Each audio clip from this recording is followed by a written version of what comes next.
Hi అండి. Welcome back to our channel. ఈరోజు recipe వచ్చేసి సన్న కారపూస అండి. కారపూస అంటే శనగపిండితో తయారు చేస్తాం అనుకోకండి. శనగపిండి కాదు. ఇది చట్నీ పప్పు అంటే పుట్నాల పప్పు అంటారు కదా! పుట్నాల పప్పుతో తయారు చేసింది. చాలా క్రిస్పీగా, చాలా టేస్టీగా ఉంటాయండి. తయారు చేయడం కూడా చాలా ఈజీ.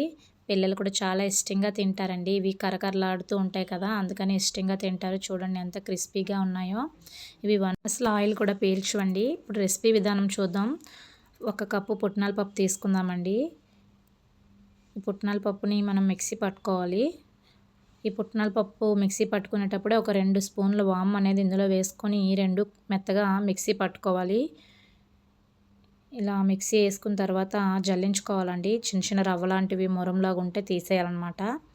బాగా పౌడర్లో మెత్తగా జల్లించుకోవాలి.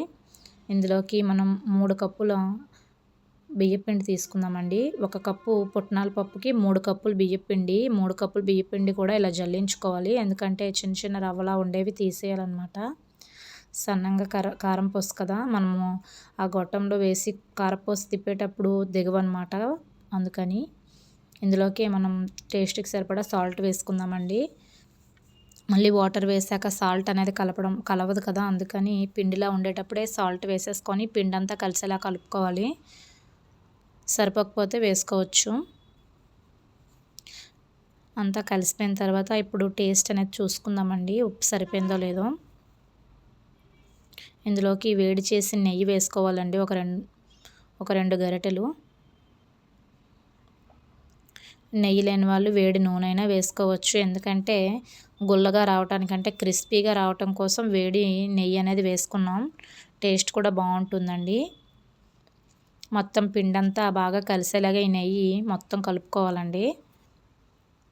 కలుపుకొని ఇందులోకి మనం ఇప్పుడు కారంకి సరిపడా పచ్చిమిర్చి, అల్లం అనేది మనం మిక్సీ పట్టుకోవాలి. పచ్చిమిరపకాయలు, అల్లం వేసుకుంటే టేస్ట్ అయితే చాలా బాగుంటుందండి. ఎండు కారం కంటే ఈ పచ్చిమిరపకాయల కారం అనేది టేస్ట్ చాలా బాగుంటుంది. ఈ పచ్చిమిరపకాయలు వేసుకోవడం ఇష్టం లేకపోతే మిర్చి పౌడర్ అయినా వేసుకోవచ్చు, కారపొడి. ఇప్పుడు ఇది మనం మిక్సీ పట్టేసుకుందాం. పచ్చిమిరపకాయలు, అల్లము. ఆ పేస్ట్ అనేది డైరెక్ట్గా వేసేయకుండా ఇలా వడకట్టుకునే జాలీలో వేసుకొని ఆ రసం అంతా పిండుకోవాలండి. జాలీలో కాకుండా క్లాత్లో కూడా ఆ ముద్ద వేసేసి రసం పిండుకోవచ్చు. పల్చటి క్లాత్లో ఇలా మొత్తం రసం అంతా దిగేలాగా మనం మొత్తం పిండేసుకోవాలి. ఇంకా కారం అనేది ఇదేనండి. ఇంకా కారప్పొడి అయితే వేయము. ఈ పచ్చిమిరపకాయలు, అల్లం వేయడం వల్ల టేస్ట్ అనేది చాలా బాగుంటుందండి. మొత్తం ఇలా పిండంతా కలిసేలాగా ఇప్పుడు కలుపుకోవాలి. బాగా కలిపేసుకొని ఇందులోకి మనం వేడి నీళ్ళు అయితే వేయక్కర్లేదు. ఎందుకంటే ఆల్రెడీ మనం వేడి నెయ్యి అనేది వేసుకున్నాం కదా! చన్నీళ్ళు వేసుకొని ఇప్పుడు పిండి అనేది కలిపేసుకోవచ్చు. వేడి నీళ్ళు కాదండి, చన్నీళ్ళే వేసుకుంటున్నాము. చన్నీళ్ళు వేసుకున్న చాలా బాగుంటుంది టేస్టు. చన్నీళ్ళు వేసుకొని బాగా మనం చపాతీ పిండికి ఎలా అయితే కలుపుకుంటామో చపాతీలకి అలా కలుపుకోవాలండి పిండి అనేది. చూడండి, చపాతీకి కలుపుకున్నట్టు కలుపుకున్నాం కదా! చాలా సాఫ్ట్గా మెత్తగా బాగా కలుపుకోవాలి.